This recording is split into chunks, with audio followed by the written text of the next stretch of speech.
What is going on, everybody? Welcome into the top 4 of my 2020 NFL Power Rankings with a deep dive into the New Orleans Saints.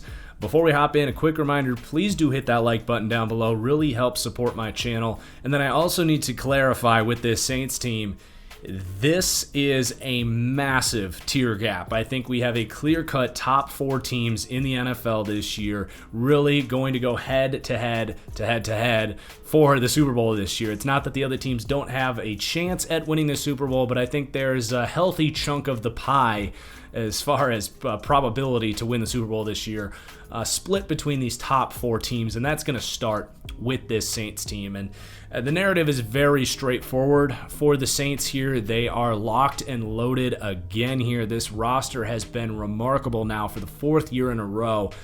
They yet again have basically gotten creative with the salary cap, and at times almost feels like they just ignore that the cap exists and just make signings and see if the NFL is going to even do anything about it, because they started the offseason with negative $2 million in cap space, and they spent over $100 million so far this offseason. Yeah, math, right? This team is loaded yet again, but can they get there? They have had, to me, probably the most consistently great football team over the last 3 years. And there's some elements as far as Drew Brees come playoff time, maybe not being the same guy, but I think beyond that, really just getting screwed in the playoffs, to be completely honest. You had the Minneapolis Miracle. They very well won that game in Minneapolis that year. Should have had a chance to go to the NFC Championship if it were not for one fluky play by a rookie. And then you get screwed by pass interference that was a play away from this team going to the Super Bowl that I think they had a very good chance to win in 2018.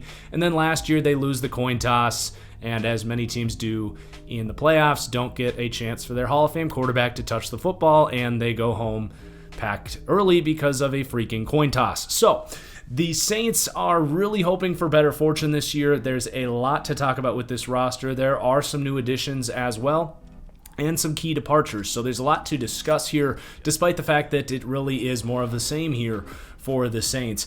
I do want to bring up the coach and culture before we run through the roster, and then we will go through the schedule and talk about my win total expectations and all that.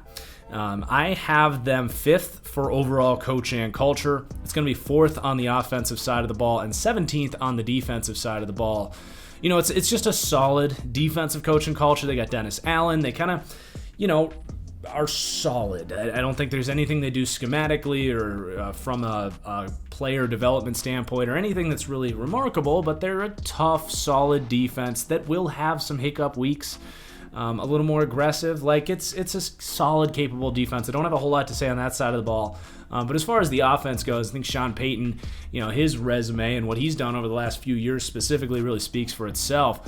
Ranking him 4th as the best offensive coordinator, so to speak. There's some really brilliant minds out there. I think Sean Payton is one of them.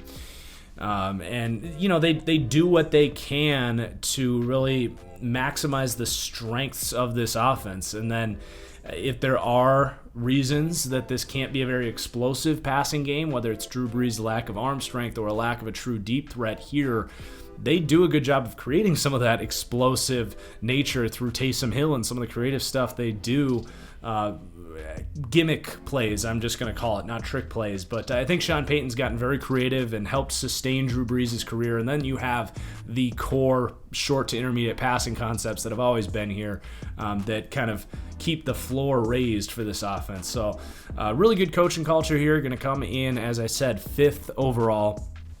And let's start going through the roster now. So I do have them 8th at quarterback. Drew Brees, he might even be more mentally sharp at this stage in his career than Tom Brady. In the short to intermediate passing game, he's quick-witted. He sees everything before it happens, throws with anticipation and accuracy. Just elite in that department of quarterbacking. But there's elements that lower the ceiling of this offense because of Drew Brees, and as big of a Drew Brees fan as you want to be, you need to acknowledge that. He does not go vertical often at all. I don't have the numbers in front of me, but I've seen them, and I've watched this team play. I know that they are very much towards the bottom of the league as far as passing the ball 20-plus yards downfield. They can pull it off, and they will take those looks when appropriate, but that's just not what this offense is.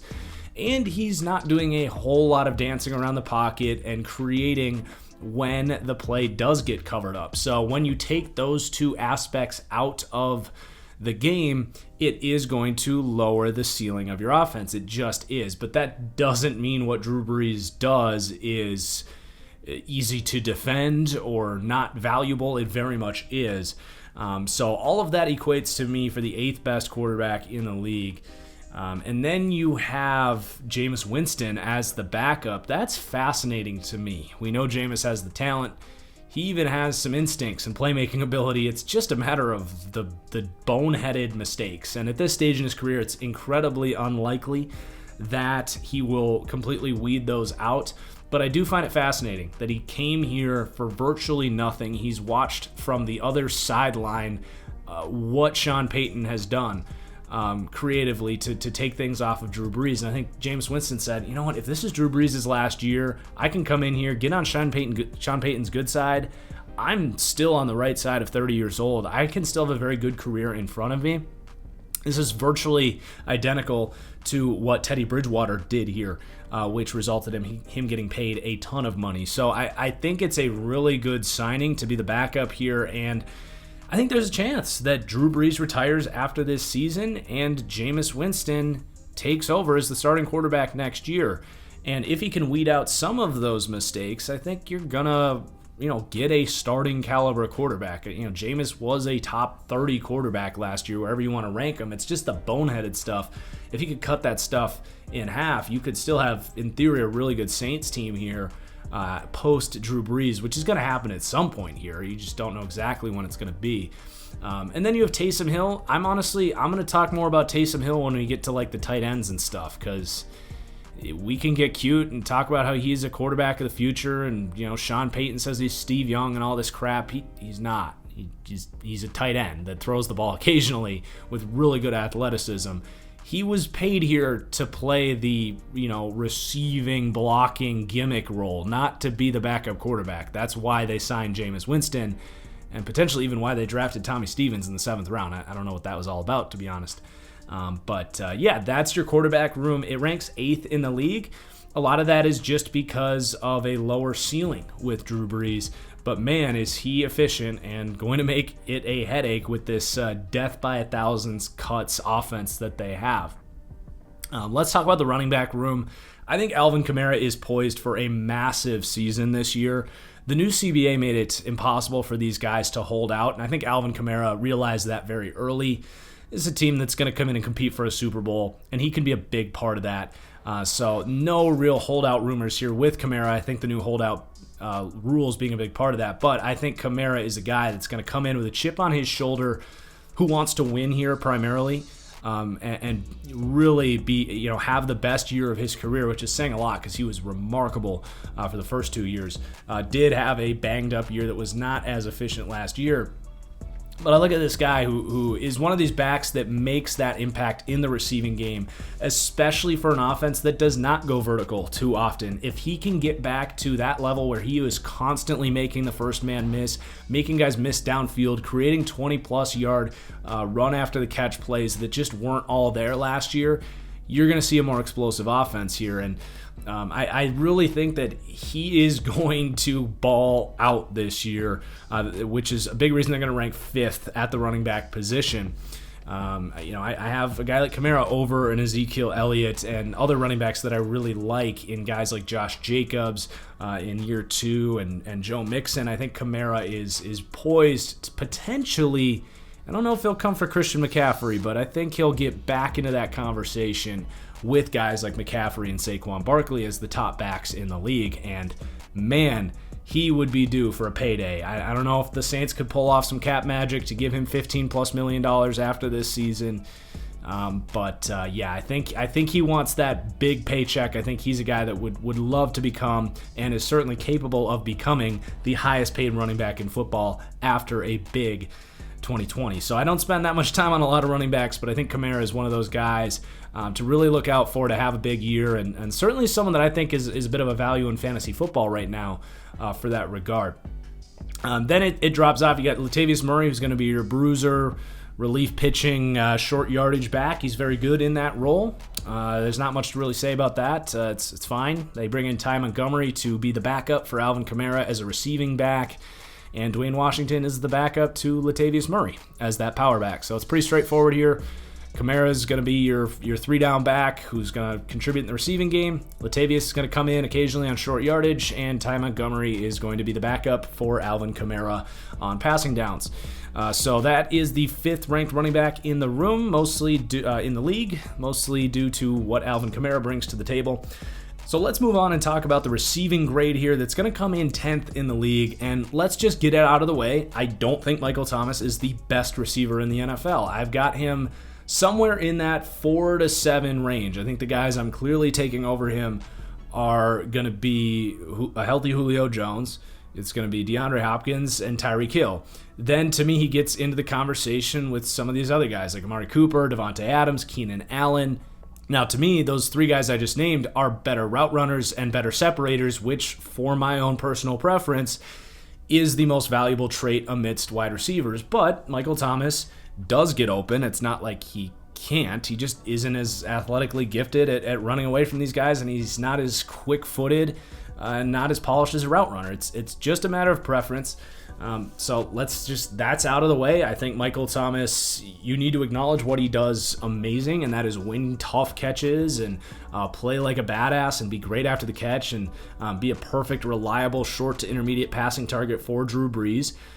You can acknowledge his production and say, yes, he is the most productive receiver in the NFL, but you can also acknowledge some of the things that he doesn't do to become that full-on, well-rounded, elite number 1 or number 2 receiver in the league, in my opinion, like a Julio Jones, like a DeAndre Hopkins. So I think there's a lot of polarization around Michael Thomas, where you either think he's the best receiver in the league or you think he's overrated and trying to bury him as far down as you can possibly think. I think it's a healthy balance of them both. But now that that's out of the way, Michael Thomas is the perfect fit in this offense, like I said.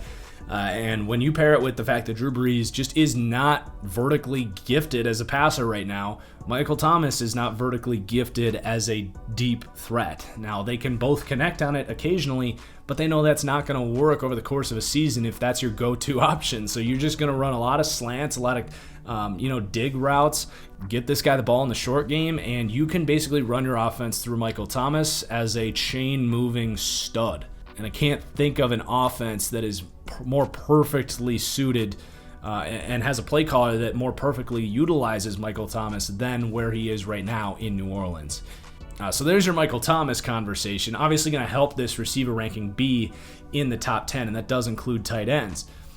But I do have some questions about what you're getting from the rest of these guys. They bring in Emmanuel Sanders, which is a nice signing. And then, of course, you have Jared Cook. But as far as Sanders is concerned, I like the signing. I think he's going to help take some pressure off Michael Thomas, or at least a guy that can capitalize on the fact that coverage is going to shift towards Michael Thomas. The only thing here is when I look at Thomas, Sanders, Jared Cook, and Alvin Kamara, these are going to be the primary receiving threats here. You're looking at middle of the field passing. Now, you look at 2 of the next 3 teams in these power rankings, the Niners and the Ravens, that's where they focus on as well. There's a reason that these top teams are driven towards passing over the middle of the field, because that's where you're going to see linebackers and bigger safeties that can't match up with these guys. So that's all good and well. I just think you will see times where certain defenses that are strong in that part of the field, you don't really have that counterpunch. And that's where you can see a Saints team struggle against a team like Dallas with one of the best linebacking cores in the league, struggle against a team like Minnesota with, Harrison Smith and Eric Kendricks to take that part of the field away. But it is going to make you extremely efficient against teams that can't cover that part of the field. So I find it interesting where Sanders is truly going to line up, because I don't think he's an outside at his best. I don't think Thomas is an outside receiver at his best. I think you're going to see a lot of spread looks with these guys really working over the middle of the field in the underneath game. But it does make you wonder what good defenses are going to do to this team that know that the deep passing game is just not really a threat. Behind these 2, you also have some depth questions. You have Traquan Smith, who was banged up last year and you hope can be that outside vertical threat. He's shown some signs of that. That would be huge for this team if he can stay healthy and be enough of a threat to basically be the Ted Ginn here, where you have to keep safeties over the top. You can't completely come down in the box and cut off everything underneath. And Traquan Smith, I think, can be a big factor as far as keeping defenses honest. But they do need that, because after him, you got Austin Carr, Lil Jordan Humphrey, who, completely different size differences, but probably slot backups to the top two guys. Emmanuel Butler is a really good athlete that just doesn't have a whole lot. Same with Marquez Callaway. This is a good pickup. Trying to find that vertical deep threat out of Tennessee. He's a guy that could get in the mix here. Deontay Harris, your kick returner. Benny Fowler, a veteran. The receiver depth behind the top two is very poor. But you do have some other weapons here, right? Where there's Alvin Kamara that obviously helps this receiving grade. He's probably the second or third best receiving back, depending on how you feel about Saquon in that regard. But you've got good tight ends as well. You've got Jared Cook, who is just, that freaky 6'6" speedy presence over the middle of the field. Really worked and clicked well with Drew Brees here. I expect him to be a nice asset for this passing game, kind of as the fourth target and potentially the best vertical player. Michael Thomas isn't that bad vertically, but you get the point. Then you have probably the next guy you want to talk about here is Taysom Hill, who it's gimmicky and it's fun to talk about him and it's fun to joke about him being Steve Young and all that, but his impact as a tight end, H-back, fullback is real for this team. His speed is different at that position. He is that kind of badass, just wants to do what he can to help the team win type of guy. And with that athleticism, it shows. He blocks his ass off. He's a good receiver. He runs hard routes. He doesn't drop the ball. He's great after the catch. And then you mix in the fact that they're going to run wildcat stuff. He's a real impact for this offense that really helps them move the chains and kind of keep defenses on their feet enough that they can't, one underrated aspect I think that he does here is you mix him in every few third downs, and instead of that defense saying, okay, we kind of got to beat on what they're doing in the short to intermediate game, we're going to creep these safeties down, we're going to really commit on stopping the short passing game. What bringing Taysom Hill in does is keeps them distracted enough that they don't really do that. And then you see him chuck it deep and nail a 70-yard touchdown on a pass out of Wildcat. And it's all right, crap. We do need to kind of stay honest because Taysom Hill is just everywhere. So you got to give Sean Payton a lot of credit. You got to give Taysom Hill a lot of credit. The more you watch this team from last year, the more that contract made sense, because that made no sense to pay him what he got as a quarterback because he hasn't shown anything as a passer really. But for what he does for this offense, I really think that brings a lot of value. And then you have Josh Hill, who's fine as a veteran presence, and they bring in Adam Troutman as well. I don't know how much he's going to play in his first season, but he was a beast. He really stood out to me at the Senior Bowl. A really good blocker with size, good run after catch ability, but a low level of competition kind of guy that's going to have, especially in this season, an adjustment trying to play at the next level. So there's your receiving ranking. It's 10th in the league. It's very solid. And then your offensive line is going to rank first in the league. You have the best tackle duo in the NFL by a country mile with Teron Armstead and Ryan Ramczyk. And then you put in one of the budding superstar centers in the league in Eric McCoy. And the foundation of this offensive line is just amazing. And all of these guys are great run blockers and pass blockers. So you can't really say enough about the core of the unit. And then they bring Andrus Peat back. Ignore the Pro Bowl. He's not a Pro Bowl guard. He's frankly kind of a liability for this unit. I'm still a little confused why they like him so much. Perhaps they're just remaining stubborn because they did spend a first-round pick on him. But he is back. And then you have Cesar Ruiz, a first-round pick out of Michigan, played center. But he, to me, is going to be a seamless transition. We talked a lot about Elton Jenkins for the Packers, who did a similar thing, converting from center to rookie guard in the NFL, being asked to play right away. And I think we're going to see a similar season from Cesar Ruiz. So your left to right tackle is very sound. I would say Andrus Peat being the weak link, depending how Cesar Ruiz is. But all these guys are great athletes. All of them are technically sound. They're tough. You have continuity here. It's the best offensive line in football for me. The depth is questionable. These guys do got to stay healthy. You bring in James Hurst, who's going to be this team's kind of swingman, sixth tackle guard combo off the bench. You have a veteran in Nick Easton. Wouldn't feel great about that. Will Clapp, another kind of swingman, 7th round pick in 2018. Patrick Omama. It's not great depth. They got to stay healthy. But at the top, you were talking about the best offensive line in the NFL.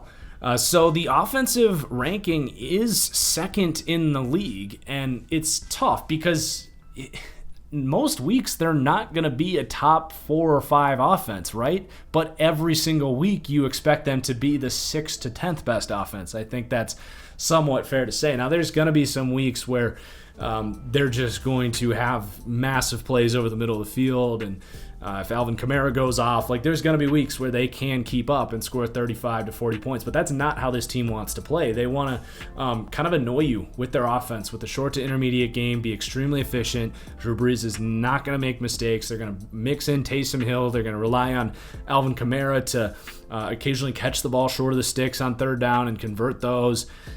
They're just going to, keep, punching you in the stomach until you can't take it anymore. And that's going to lead to a really good offense here in New Orleans. And then you have this defense that's really well-rounded as well. And as we said earlier, pretty well coached. So they're going to come in ranked 9th on the defensive side of the ball, starting with the run defense that's 4th in the league. Super deep. They have the personnel and the mentality to stop the run here. On the interior, you have David Onyemata, who's kind of an unsung hero for this team, is a really good run defender. Not a terrible pass rusher either. But he's a really quality nose tackle. You have Sheldon Rankins, who's had a really slow start to his career after being a really good first-round pick in 2016, but he's starting to reach some of that potential. Is kind of a poor man's Aaron Donald in a lot of ways. As an undersized, really explosive defensive tackle, he's great against the run. You have a really quality nose tackle in Malcolm Brown. Shy Tuttle was an undrafted rookie that stepped up at a really high level last year. They bring in Margus Hunt, who I wouldn't be surprised to see him play some early down 4-tech, 5-tech defensive end here. They're pretty multiple in their front. I think they have plans for him on early downs as a role that's closer to an edge player than an interior player. They did a lot of that with Carl Granderson last year in sort of a hybrid 3-4 look, playing Granderson as technically a 3-4 defensive end, even though he's an edge player. I think they could see Margus Hunt in that role potentially. Same with Malcolm Roach, who played that role as a 4-tech, 5-tech defensive end for University of Texas last year. I had a 4th to a 5th round grade on Roach. Saw a lot of explosion, and that as an undrafted pickup, it's just another great undrafted pickup at the D-line position. They had Shy Tuttle. Taylor Stallworth it got cut. He's not going to make this team. He's a good defensive tackle that didn't have any room here. So keep an eye on Malcolm Roach. If he doesn't make this team, that'd be a great pickup for someone, in my opinion. And then they're super good on the edge against the run as well. Davenport and Cameron Jordan are both big-bodied, nasty freaks on the edge and good at linebacker with Demario Davis. They signed Nigel Bradham. Of course the Saints signed Nigel Bradham. Kiko Alonso, Alex Anzalone. It's super deep at the linebacker position. It's one of the best run defenses in the league. They're going to do a lot of stopping the ball on early downs here. And then the pass rush is going to rank 11th here. I like what you have in Cameron Jordan. He's a top 10 edge player, still in the peak of his powers. So he's obviously going to help this thing out. And then, as we said, you've got just kind of solid pieces around that, which is good enough for a top 3rd pass rush here. Marcus Davenport could be your X factor there if he can take that next step up as the first-round pick that this team traded up for. He's had some health questions. He was a more raw player coming out. Certainly has the upside. And a guy that reminds me a lot of Danielle Hunter as far as his development over time. Keep an eye on him to maybe take that step up. It's hard to bank on that, but when he's been out there, he's been a very solid, sound pass rusher, and this could be a big year for him. If he can take that step up and reach his potential, you would have potentially the best edge duo in the league between Jordan and Davenport, depending on how good we're talking about with Davenport's development. And then Sheldon Rankins provides great presence on the interior. He's probably in the top 15 range of interior rushers. Another guy that has some upside, who has spent a lot of time injured in his career. This guy's the 12th overall pick in 2016, who drew some Aaron Donald comparisons. He also happens to be in a contract year here. So if you could get Rankins and Davenport to take a step up, it's going to get nasty with this defense up front. And then they'll rotate in guys like Granderson, Trey Hendrickson, Shai Tuttle did some things as a pass rusher, David Onyemata. That third piece would be kind of a question mark here, but you got 3 really sound guys, all with the potential to be elite players at their position, to be honest. So it's 11th right now. Could get better. And then the linebacking group here, you have Demario Davis is the top guy. Had a career year last year. I expect him to play in that top 10 range. 31 years old. I have no gripes with him as your top linebacker. Being somewhere in that, 5 to 15 range for linebackers. There's a lot of linebackers kind of in his range, I think, depending on if he can repeat what he did last year. So he's a big reason this is going to be the 14th ranking. But you do have a lot of question marks after that. You have good depth, but you don't have that sort of dynamic duo. They did sign Nigel Bradham. 2 years ago, Bradham was one of the better cover linebackers in the league, but has had a hard time getting back to that. Sat on the free agent market for a long time and did not draw a lot of interest. So I think he will be your second nickel starter and be an asset for this team. Just don't know if he's enough to say with Demario Davis it's a top 10 linebacking group. Maybe, but probably not. And then as far as your base middle linebacker type, probably going to be between Kiko Alonso and Alex Anzalone. I don't think it really matters. I think they're both really solid starting caliber middle linebackers, good run defenders with some toughness and size to play that part of the game, but probably not going to spend a lot of time on the field on nickel packages. And then I find it interesting, they're looking for that replacement as this team runs a very multiple scheme as of recently, and that's where Demario Davis comes in. They've even used guys like Craig Robertson and some of these other linebackers a lot of times as 3-4 outside linebackers in base. They get really funky with this defense, and I think that's a big reason Zach Bond appealed to them, to be more of that New Orleans Belichickian style defense where they can be very multiple with these linebackers. So between Demario Davis, Zach Bond, and they signed Anthony Chickillo, who's played edge outside linebacker for Pittsburgh, I think they really are envisioning getting pretty multiple with these linebackers. All 3 of these guys are capable pass rushers lined up as actual edge outside linebackers. So Zach Bond being the most interesting pick in the 3rd round with this linebacking group, because he was, dare I say, an elite edge rusher out of Wisconsin. But the track record of guys his size translating to the NFL is not very good. And everyone was kind of saying, myself included, that he needs to go to a scheme where they're going to utilize him as a pass rusher, but also maximize his ability or at least capitalize on his ability and athleticism and coverage. And I think that this is a scheme that's actually more so than I realized when they drafted him, going to capitalize on that aspect of Zach Bond's game. So I don't think he'll play a major role as a rookie, but with Demario Davis getting up there in age, I think we see Zach Bond become a very high potential hybrid outside linebacker for this team down the road. So that was a good pick, knowing that eventually this cap space is going to catch up with them, and they can't keep everyone. So to have finally some more developmental draft picks, I think was a smart idea with a guy like Zach Bond. So again, 14th at linebacker. And then the defensive back is going to rank 4th here. So Marshawn Lattimore in that top 5 range of corners. Tough, athletic, excellent man coverage technique. Still developing, I would say. Great fit for this defense. Likes to mix up their coverages. He'll shadow guys. He's one of the emerging corners. I think, between... If you want to look like 3 years down the road, I think Jalen Ramsey will have the crown, because Gilmore's like 30, right? I think Jalen Ramsey will have the crown. And then between Lattimore, Denzel Ward, and Jair Alexander, I think those are the 3 guys that have the athletic traits to be that sort of shut down, follow guys around elite corner. So I think very highly of what you have in Marshawn Lattimore. He's a big reason this defensive backfield is going to rank 4th. Then they have Janoris Jenkins. This team claimed him from New York. Was a great pickup. this is one of those guys that like should probably have never been cut. Was just playing behind a boo-hoo pass rush behind the Giants and had some off-the-field drama, and the Giants were just like, yeah, we don't really feel like dealing with this. We're miserable anyway. And the Saints were like, wait, we have the 30th waiver spot and we were able to get him? Like, nobody wanted him? He's a high-level starting caliber corner. Is he what he used to be? Is he the corner that got a top dollar contract for the Giants a few years ago? No, but he hasn't like completely fallen off. So he's a really sound number 2 corner here. Then you have some depth with P.J. Williams. He's fine. They have Justin Hardy, Jonathan Batamosi. This is one aspect where this unit is not as deep as they were last year, is corner. I think if Janoris Jenkins can't kind of repeat what he did when he got to New Orleans last year, you could be in a lot of trouble with that second corner spot, but I think he'll be just fine. And then in the slot, you're set. You got either Chauncey Gardner-Johnson or Patrick Robinson. Robinson was a top slot corner for Philadelphia in 2017. Just hasn't been that here for New Orleans, but I think he's still a capable slot starter. But Chauncey Gardner-Johnson is this team's, either 5th or 6th defensive back. And by the way, he's changed his name to CD Deuce. I'm not sure how legit that is or not.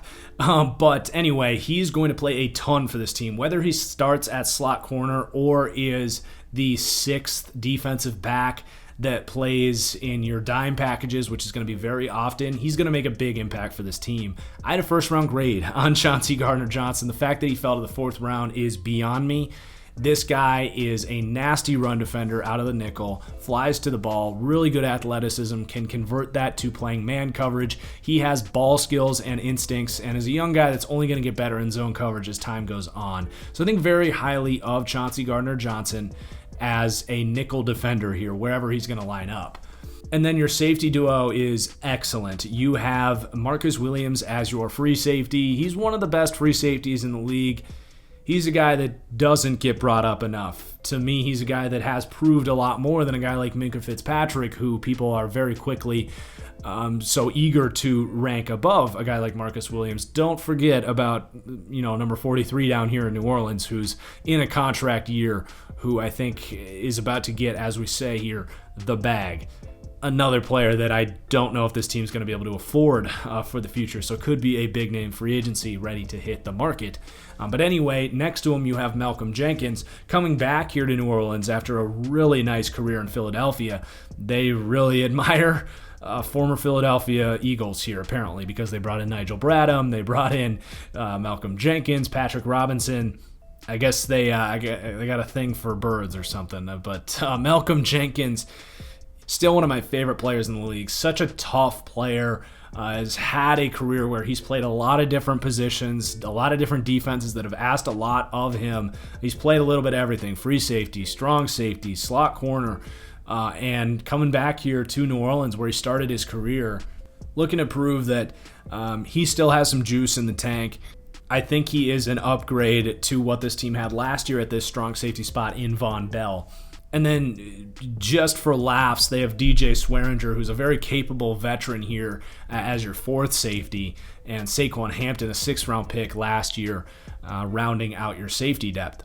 So super good secondary. The corner room is a little bit thinner than it's been in years past, so you got to keep Lattimore and Jenkins healthy. But ultimately, they rank 4th for the defensive backs, which is very good.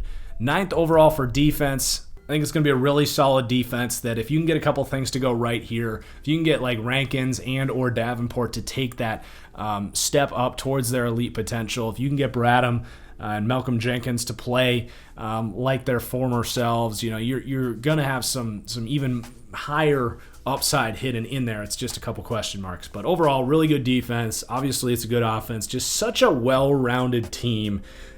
I don't know if there's going to be a more consistent team on a week-to-week basis, even if they don't have weekly elite upside on either side of the ball. So let's take a look at their schedule. It's weird how easy the first half of their schedule is and then how hard the second half of their schedule is. Just looking at the first half, you have Tampa Bay in the first game of the season at home. I think they will win that. I think you have so much continuity here in New Orleans, and Tampa Bay, I think, is going to take a couple weeks to kind of get up to speed. you get to go to the Raiders, and Detroit and Chicago are your first 3 road games. Not too bad. Chicago's not going to be easy, but that's not bad at all. You get Green Bay at home, week 3. That'll be a tough game, but then you have the Chargers, where you can basically match that pass rush with your elite tackle duo and be perfectly fine, I think. And then Carolina at home. So I've got them starting 7-0, which would not surprise most people. But my goodness, look at the last 9 games of the schedule. At Tampa Bay, San Francisco and Atlanta, not easy games. Then you have a 3-game road stretch at Denver, at Atlanta, at Philly. That's a tough-ass stretch. And then you come home for Kansas City and Minnesota. Whoa, that is tough. You do finish with at Carolina. But I've got them splitting that stretch. And you know, your guess is as good as mine as far as those 8 games there, games 9 through 16. But I think that's a rough stretch, and any good team would be lucky to get through that 500 and then winning the season finale at Carolina, getting to 12 wins, which is over. They're 10.5 over under. I just think this team's going to be so steady. It's a weird year where continuity is going to be more important than ever. And I just think this is going to be such a solid team that has a really good chance at the 1 seed in the NFC. That's going to help. They need luck to swing back their way come January. But yeah, these Saints are going to come in as the 2nd ranked team in the NFC, 4th overall. I'm really excited to see what you guys have to say. What do you think the order of the remaining 3 will be? Stay tuned, because I will have a deep dive each day leading up to Friday to conclude the series at the end of the week here. So looking forward to that. Please do hit that like button. Cheers as always, and we'll see you for the next one. Peace out.